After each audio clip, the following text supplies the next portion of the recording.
Vue de Rome avec Cyprien Viette. Lors de la bénédiction Urbi et Orbi du jour de Noël, le pape Léon XIV a renoué avec la tradition des bénédictions multilingues. Le pontife américano-péruvien a ainsi pu souhaiter un joyeux Noël aux fidèles en italien, en français, en anglais, en allemand, en espagnol, en portugais, en polonais, en arabe, en chinois et en latin.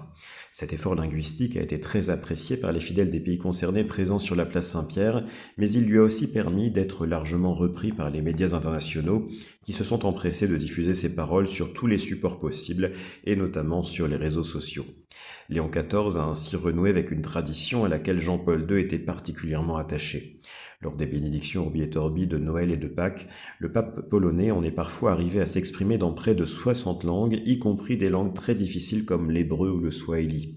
Le goût de Jean-Paul II pour les langues a certainement rendu ses difficultés d'élocution très douloureuses et frustrantes lorsque sa maladie l'a contraint à y renoncer. Jean-Paul II était passionné par cet exercice d'inculturation qui marquait beaucoup les fidèles lors de ses voyages, avant lesquels il lui arrivait de prendre des cours particuliers avec les jésuites des sections linguistiques de Radio Vatican. Le pape actuel a pour sa part recours aux outils les plus modernes comme la célèbre plateforme en ligne Duolingo sur laquelle des utilisateurs ont identifié son profil sous son simple prénom civil, Robert.